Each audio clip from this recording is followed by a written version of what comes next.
Me toca a mí, creo, acepté el desafío, digamos, de participar de esta discusión con el punto de vista del oficio, ¿sí? Yo soy graduada de la carrera, soy docente de la carrera de Ciencias de la Comunicación, pero hace más de 20 años que trabajo en redacciones. Y esta mañana, cuando pensaba un poco cómo encarar, digamos, esta exposición, lo hacía casi en simultáneo a la edición de una nota, ¿sí? Que era una nota de Carlos Ulanowski, reconocido periodista, que todos ustedes conocen, sobre el Día del Periodista. Y el disparador de esa nota era interesante, gracioso para mí en un punto, era que los periodistas siempre decimos lo mismo el 7 de junio, no hay nada para festejar.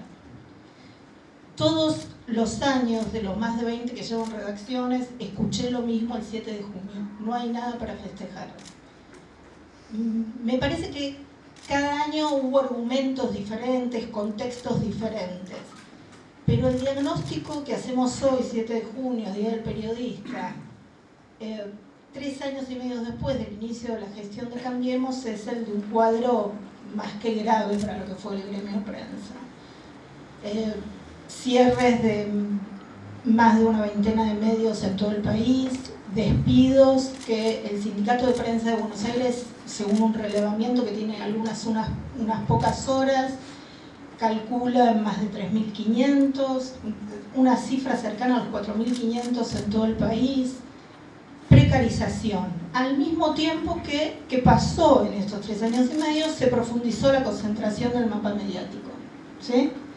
Con un hito clave, que fue en 2018, la fusión Cablevisión-Telecom, que consolidó al Grupo Clarín como el gran gigante de este mapa de medios.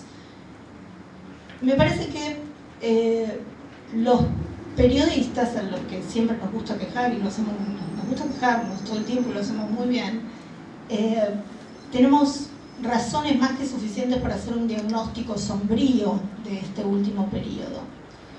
Porque veníamos de haber puesto en la discusión pública nuestros modos de producción, nuestras prácticas, que fue, yo creo, para quienes ejercemos este oficio, uno de los grandes saldos positivos del debate y la discusión de la Ley de Servicios de Comunicación Audiovisual.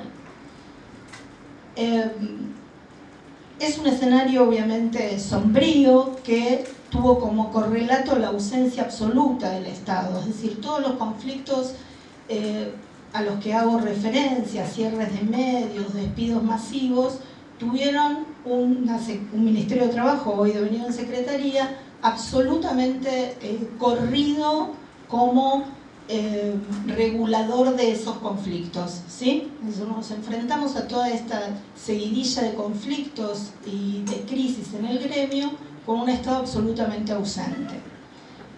Y con un Estado decidido, porque el presidente Mauricio Macri en la primera semana fue que firmó los decretos que desregularon y desguazaron la ley de medios, ¿sí?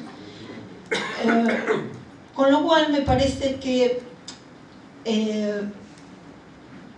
junto con esa crisis, con ese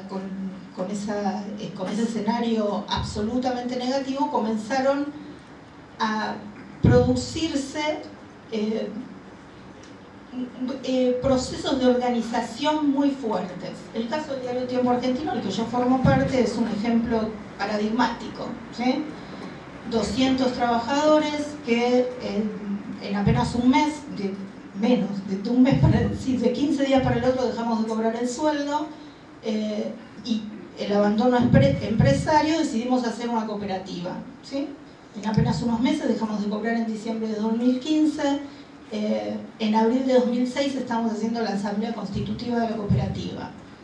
Y hace 3 años que editamos un diario que tiene como principal sostén a sus lectores. Un esquema de financiamiento inédito para la escala que tiene el diario, ¿sí? En este momento somos 90 trabajadores en la cooperativa. Y haciendo un periodismo que tiene injerencia en la discusión y en el debate público, en la agenda pública, ¿sí? Porque estamos convencidos que podemos hacerlo, pero me parece que quedó demostrado que en estos 3 últimos años, la agenda periodística estuvo de alguna manera fortalecida por este tipo de medios, ¿sí? Valen algunos ejemplos. Nos enteramos por un diario autogestionado que la vicepresidenta de la Nación había tenido un extraño robo en su casa, que después reveló el modo en el que estaba vinculado el financiamiento de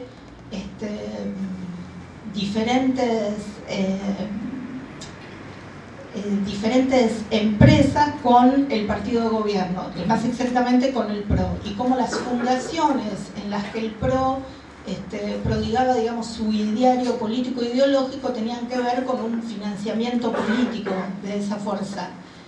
También nos enteramos, por ejemplo, que una de las cuentas offshore del presidente se mantenía activa.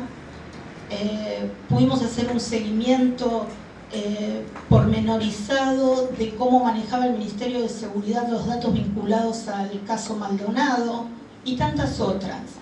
El periodista Horacio Berbisky, el reconocido periodista Horacio Berbisky, reveló la trama que se conoce en el mundillo de la política y de los medios desde hace mucho, pero la reveló y le puso nombres y apellidos vinculados a un caso, la trama entre medios, justicias y servicios de inteligencia. Y no lo hizo desde el diario desde el cual era columnista, que era Página 12, sino de su propio sitio web. También otro sitio web con rasgos de autogestión y con un periodista muy joven, reveló el caso de los aportantes truchos en la provincia de Buenos Aires. Nuestra querida agencia ANCOM, aquí en la carrera de Ciencias de la Comunicación, le puso cara y nombre y apellido, por ejemplo, a la represión en Cresta Roja.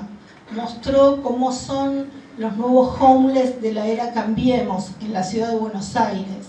Y así les podría hacer una larga lista de casos en los que estos medios, que no forman parte de la corporación mediática del mainstream, han tenido una injerencia activa, directa e importante en la agenda pública.